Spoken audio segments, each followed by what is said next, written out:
네, 안녕하십니까. 우승택입니다. 장진우 선생 소봉 프로젝트 이자율, 시간, 수익률, 달리, 복리 참 뭐 어떤 투자를 하든지 어떤 사업을 하든지 굉장히 중요한 가르침인데 이거를 어떻게 하면은 그 유튜브를 시청하시는 분들의 실전에 자기 생활에 도움이 될까를 고민하다가 파일코인이라고 있습니다. 제가 파일코인을 설명을 드릴 건데요. 이거 설명을 드리기에 앞서서 이 파일코인은 현재 매매도 되고 있고 또 채굴도 가능한 것입니다. 그래서 뭐 채굴을 이제 하시는데 72법칙이라고 있습니다. 72법칙이라는 것을 모르고 파일 코인을 한다. 그러면 이제 내가 한 테라바이트를 하려면 돈이 얼마나 드나? 이게 도대체 얼마를 해야 되나? 이런 이제 고민을 하게 되죠. 그래서 파일 코인도 제가 이제 파이 코인에 이어서 한 번은 설명을 드리려고 그러는데 설명을 드리기에 앞서서 이 장진원 선생의 소봉 프로젝트를 올리는 것입니다.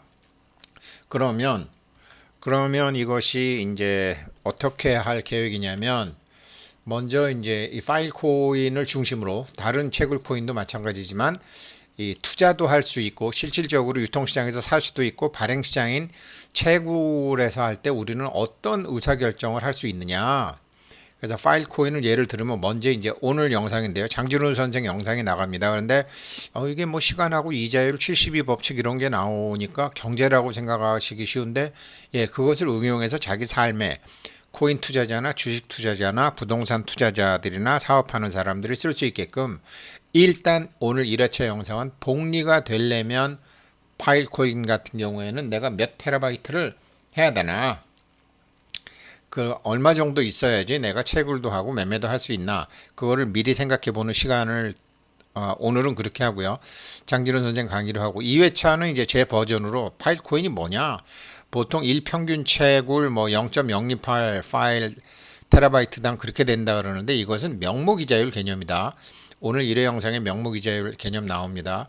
그 다음에 3회차에 들어가면은 몇 테라바이트를 해야지 내가 5억 내지 10억을 손에 쥘 수 있나 얼마를 가지고 얼마를 채굴해야지 할 수 있나 그거를 말씀드리겠고 4회차는 그렇게 됐을 경우에 어떤 시장 위험 말고 위험 프리미엄이 한 가지가 아니라 두 가지가 있는데 그것을 어떻게 해지하느냐 그걸 말씀드리겠습니다. 그래서 이제 일단 큰 돈을 벌겠다 그러면 72법칙을 기억해야 되는데 이 72법칙은 장진우 선생 강의에서 들으시면 되겠습니다. 그러면 장진우 선생 강의를 한번 보시도록 하겠습니다.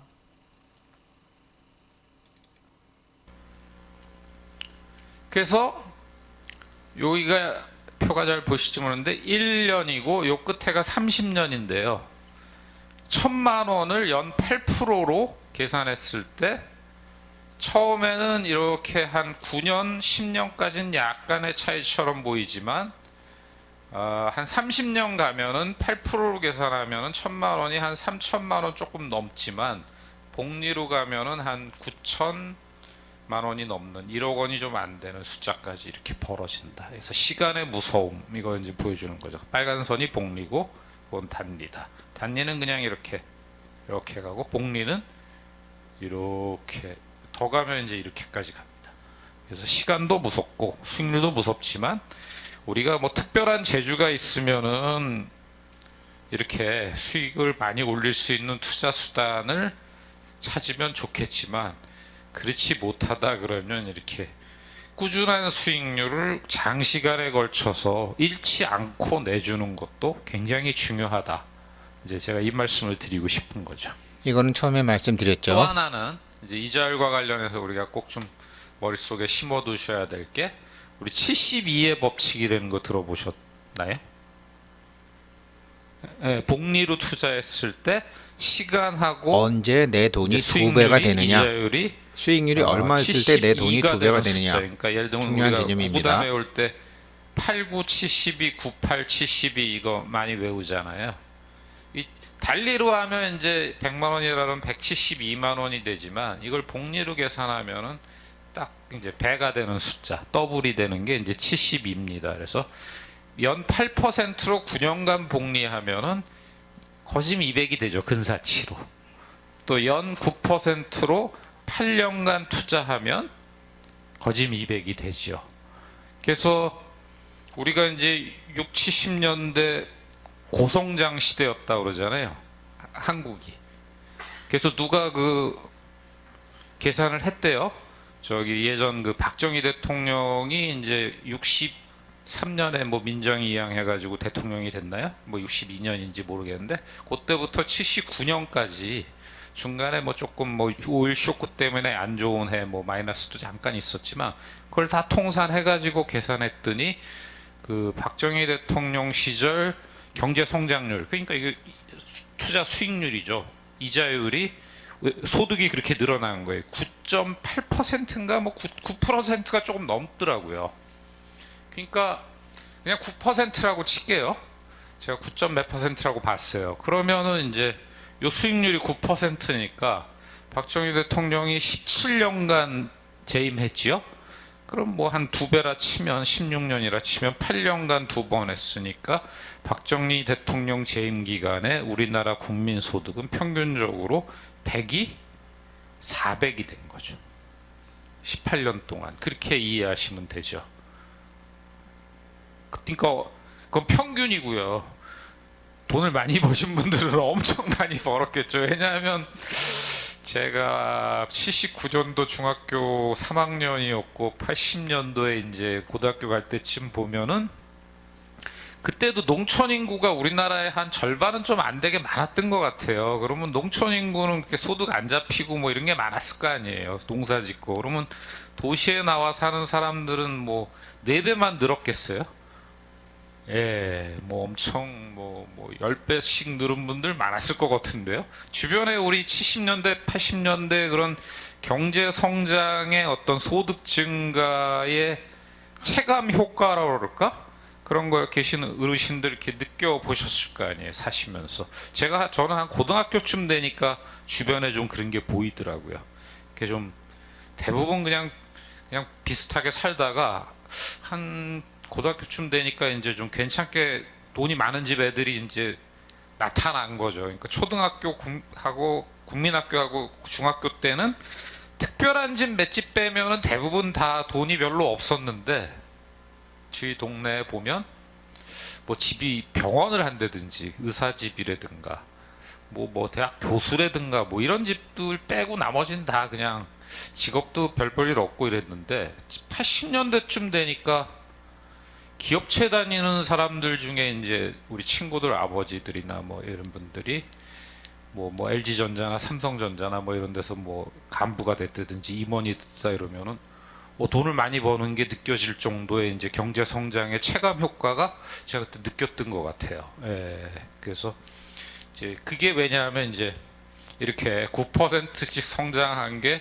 8 곱하기 2 해서 뭐 한 17년, 18년, 그 다음에 이제 80년대까지 보면 한 20몇 년 누적되다 보니까 소득이 다 같이 낮다가 이제 10배, 20배로 늘어난 사람들이 뭐 특히 서울에 다 있었을 거 아니에요. 예, 그런 사람들 막 눈에 보인 거죠. 저희 뭐 친척들 중에서도 뭐 보이고 또 그렇지 못한 사람도 있고. 어쨌든 평균적으로는 4배 이상 늘었다라는 거죠. 이따가 또 표를 보여드리면서 한번 말씀드릴 텐데 그래서 예를 들어 자기가 15%로 만약에 이게 올라가면요 수익을 올릴 수 있으면 5년이면은 원금이 딱 2배가 돼. 2배가 넘어요 약간. 그러니까 5 곱하기 5년, 15는 75니까요. 15%짜리 5년간 복리하면은 100이 200이 될 정도로 커지는 거니까 15% 단기간에 정도, 엄청난 12%를 수익을 보통 올릴 수 있는 거예요. 돈이 커지는 굉장한 목표를 삼는데 지금은 뭐 이런 우리는 시대니까 15% 이상도 단기간에 뭐 돈 벌기 30%도 어렵죠. 36%도 목표로 72년, 잡을 수는 있습니다. 36년이면 뭐 지금 2% 잡으면 한 세대가 흘러야 이렇게 되는 시대로 지금 바뀌었죠. 우리 지금 뭐 코로나니 어쩌니 저쩌니 해도 뭐 그 전부터 경제 성장률이 이렇게 높지 않잖아요. 요걸 보여드릴까요? 좀 이따가 하지 말고. 예, 여기 보면 요 2000년 이런 이후지만 화면은 제가 우승택 버전으로 하면서 파란색이 화면 깨끗하게 다시 경제 보여드리겠습니다. 나름 중요한 2000년 고도 화면이니까요. 라임 직후에 이제 요때는 뭐 보복 그 기저 효과 때문에 높긴 한데 그래도 한 2010년까지는 한 5% 정도 하다가 최근에는 이렇게 1.25, 2.6, 뭐 2, 3%? 요즘엔 거의 뭐 안 나왔는데 한 1.5% 정도로 낮아졌으니까 이러던 시절도 있었잖아요. 그러니까 지금은 요 정도 한 세대가 흘러야만 소득이 배가 될 수 있는 이런 복리로 그것도 했을 때 되니까 참 그렇긴 한데 어쨌거나 근데 이게 이제 역현상이 일어나 가지고 기존의 자산값은 어마어마하게 지금 올려놓고 있죠. 이자율이 낮으니까 그 현상은 이제 제가 산수적으로 또 설명을 드릴게요. 왜 그렇게 될 수밖에 없는지 뭐 당연한 얘기지만 그래도 분석적으로 그래서 요거는 이제 머릿속에 심어 두시고요. 이렇게 하면 이제 큰 돈이 있는 경우고 좀 젊으신 분들은 그러면 여긴 이제 연세들이 다들 있으시지만 젊은 친구들은 그래도 이제 돈을 모아야 될 거 아닙니까? 그러면 매년 한 500만 원 정도를 본인이 이제 적립하겠다라고 했을 때 제가 계산을 한번 해봤어요. 그래서 500만 원씩 매년 모으면은 지금 이 숫자가 개념도 조금 잘못됐네. 상당히 죄송합니다. 중요한 개념이에요. 보충 설명을 제가 해드릴게요. 요거 저 오타가 났네요. 요거 저 500만 원씩 10년이면 5천만 원입니다. 여기 이 5천만 원을 봐주세요. 그 다음에 20년 모으면 1억 원이고 30년 모으면은 1억 5천, 40년 모으면 이제 2억을 모으게 되죠. 이자가 이건 전혀 없는 경우 2%로 이제 복리로 계속 굴리면 10년이 지나면 5,580만 원 20년이면 1억 2천 한 400만 원 30년이면 2억 600 40년이면 이제 3억 정도 되는데요. 한 7%로 좀 잘 운용하면 10년 하면 이제 7,400 20년 하면 2억 1,900 그 다음에 40년 하면 한 10억 그러니까 2%한 거하고 7%하고 손자 보시고 20살에 시작해가지고 50만 원씩 40년 해주면 60까지 그 아이 40 매년 부록이 됐을 50만 때 원씩 하는데 그때 돈으로 2%짜리만 10억 한 사람은 받으시면 이제 3억 10억 800이 받으면 되지만 7%로 한 그렇죠? 사람은 10억이 넘어가는 거죠. 10억이 그러니까 젊은 친구들은 40년 해도 10억 근데 자금은 두 아닐 가지인데 겁니다. 좀 적극적으로 시간이 많이 있으니까 매년 500만 원이면 한 달에 한 뭐 44만 원, 46만 6,666원인가요? 그 돈 하면은 이제 500이 되니까 500만 원 정도는 할 수 있잖아요. 아닌가? 부모님 집에 있으면 되나? 하여튼 뭐 500만 원은 연간 모을 수 있다 치고 뭐 1,000만 원이면 더 좋고 그러면 좀 늦게 하는 거하고 차이가 이렇게 나요. 그러니까 30살에 시작해서 60세까지 하면은 이렇게 5%로 할 때가 7%좀 높으니까 5로 보죠. 요거 5로 보면 30년 하면은 3억 4,500이지만 40년 하면 6억 3,400 되니까 10년 차이가 이렇게 차이 나니까 빨리 시작하는 게 좋다라는 거죠.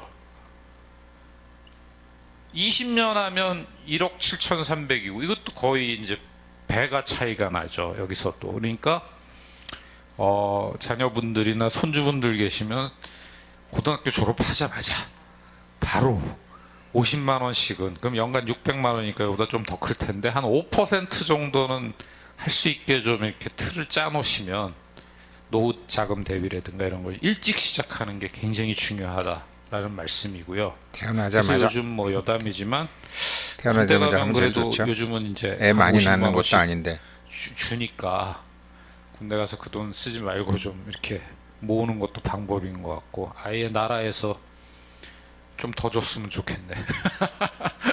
군대 가서 한 100만 원씩 주면은 기왕 해주는 거 안 준다면 모르지만 50만 원씩은 모을 수 있으니까 뭐 군대 가서부터 이렇게 21~22살이면 군대 가니까 그때부터 이렇게 좀 해서 군대에서도 좀 이런 교육을 좀 누가 시키겠죠? 군대에서도 좀 이런 교육을 좀 시켰으면 좋겠어요. 이게 그래가지고 너 빨리 이렇게 해가지고 뭐 그리고 좀 정부에서 좀 이렇게 5% 주는 저 특별 좀 세금을 좀 쓰더라도 적금 같은 거 좀 만들어서 이런 낮은 수익률 시대에 이렇게 높은 이자를 받으면 상당히 돈이 잘 부는구나, 이런 거에 대한 좀 매력도 좀 느끼게 좀 해주면 좋지 않을까, 이런 생각을 해봤습니다. 그래서 한 5% 정도로 해서 빨리 20살에 일찍 시작하면 상당히 큰 돈을 모을 수 있다. 꾸준히 해야 되겠죠, 잊지 말고. 그래서 한 세대 내에서도 3%는 좀 재미는 없는데, 그래도 이 정도는 이제 주식하고 제가 말씀드린 개념으로 강의 때 말씀드렸지만 분산 투자를 잘하면 뭐 역사적으로 한 5, 6% 정도는 나올 수 어른들이 있다고 아이들을 한번 위해서 강의를 드렸잖아요. 해야 그거 될 이제 일이 좀 다다음 제법 시간에 많은 한번 것 드릴 같아요. 텐데, 그렇게 짜서 한 40년, 30년 한다 그러면은 제가 보기에는 뭐 7%까지는 아니더라도 뭐 요 정도는 되지 않을까. 뭐 과거에도 뭐 이 정도는 그렇게 했는데, 그런 생각은 좀 듭니다. 그래서 요 수익률은 좀 낼 수 있는 계획을 좀 잘 짜야 되겠다. 10년은 좀 짧죠. 은행 이런 거 이자는 하기에. 저렇게 안 나오지만 20년에서 이제 근데 뭐 30년, 미국이나 40년 이제 동안 이런 꾸준히 그다음에 하는 거 펀드에 상당히 저런 이제 중요하다. 연 5%, 7% 정도 꾸준히 내는 수익률 그렇다 그러면은 내는 많습니다. 이런 이자율 수익률을 이게 이자율 어떻게 혹은 수익률 결정되나? 결정 요인 이거를 잘 왜 이자는 아셔야지 생길까? 내가 무슨 무료 거기에 대해서 채굴을 이제 하든지 말씀드리겠습니다. 채굴기를 사든지 할 수 있는 거기 이자율은 때문에요. 우리가 이제 이건 결정 깨끗한 요인이 화면을 만들어서 다시 명목 한번 이자율과 설명드리겠고, 위험 프리미엄 두 가지 여기서는 명목 위험률과 위험 프리미엄 두 이자율과 가지만 위험 아시면 이자율. 되겠습니다. 이 명목이란 말이 좀 웃기니까 이걸로 좀 어려우니까 무위험, 위험. 무위험 이자율은 뭐냐면 다시 경제 성장률과 물가 상승률이다. 그 다음에 위험 프리미엄은 시간하고 부도, 종목 부도 위험이다, 이런 얘기죠. 그래서 돈을 내가 빌려줘서 딴 사람이 투자한다는 건 그 사람이 그걸 투자해가지고 어떤 아까 말씀드린 대로 경제 성장, 소득 성장하는 기회를 얻고자 하는 어떤 무료 거니까, 채굴이건 내가 그 돈을 직접 투자하지 않고 저런 남들한테 채무 빌려줬을 불이행, 때도 그 중도에 대가를 그만두는 받는 개념이다, 위험은 다 이렇게 있는 생각하면 거죠. 되죠. 그러니까 박정희 대통령 시절에는 저 평균적으로 위험을 어느 정도 17년간 줄일 수 예를 들면 있느냐, 회피할 수 소득이 있느냐, 어느 정도 4배가 감당할 수 됐고 있느냐, 연평균으로 나누면은 9% 정도의 평균 그런 수익률이 거를 매년 제가 이제 좀 나왔으니까 구체적으로 말씀드려 그 보겠습니다. 당시에는 적어도 실질 성장률에 대한 보상을 9%는 받아야 되겠다라고 사람들이 이제 생각한 거예요. 그렇게 해서 결정하는 거예요. 그러니까 사람들의 생각이 모인 거죠. 그런 거 이제 뭐 영어로 얘기하면 뭐 컨센서스라고도 얘기를 하는 거죠. 플러스 물가 상승률이 또 있죠. 돈의 가치가 요거는 늘어나는 거고, 그렇게 해서 소득이.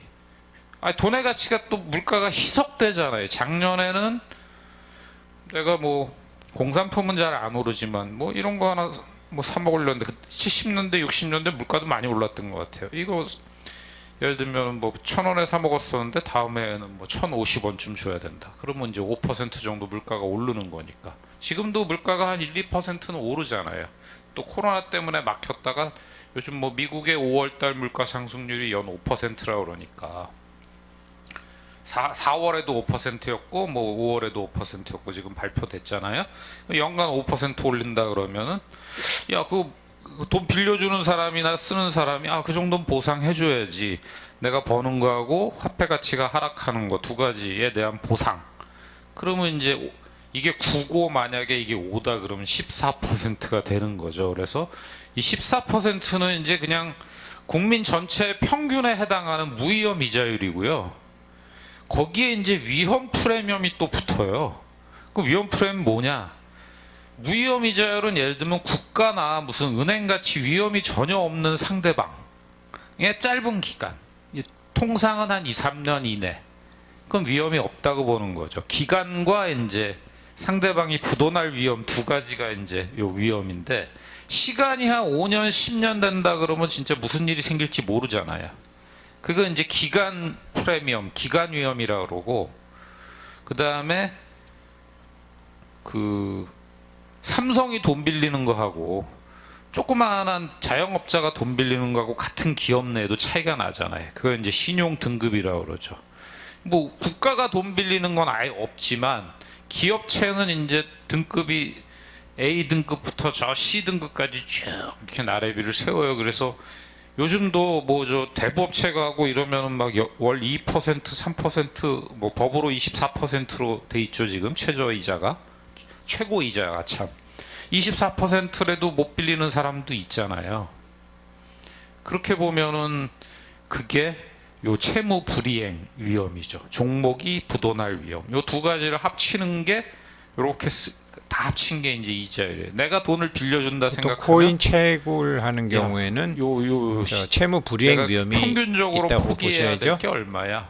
남들이 돈 버는 정도, 또 내 화폐 가치가 낮아지는 정도. 그다음에 파이코인 야, 이거 같은 몇 무료 년짜리야? 채굴은 상관이 빌려주는데 뭐 없지만 다른 6개월, 돈이 3개월 만에 들어가는 바로 채굴은 받을 수 있는 저 거면은 채무 별로 위험이 불이행 없는 거고. 위험, 6년, 위험 3년, 6년 프리미엄은 만에 받으려면 그 명목 기간 안에 무슨 일이 위험도 생길지 같이 모르는 거니까. 그거는 이제 위험이 많은 거고. 그 기회 그렇게 손실을 보시면 보기 때문에 되죠. 이 그다음에 손해가 상대방이 커지죠.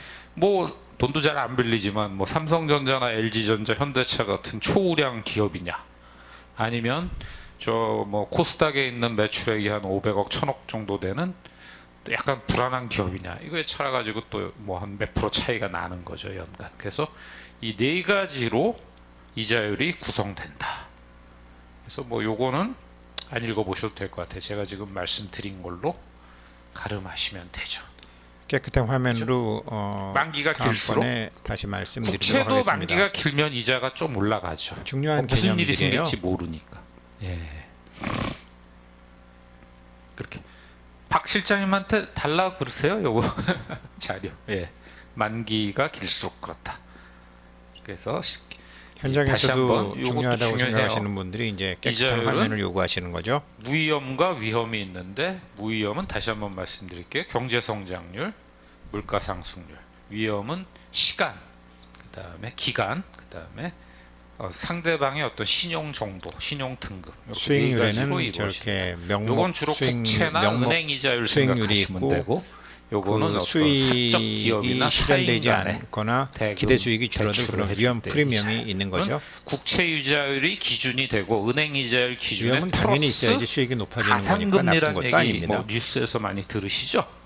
가상금리, 영어로 스프레드 이런 거 뉴스에서 보셨어요?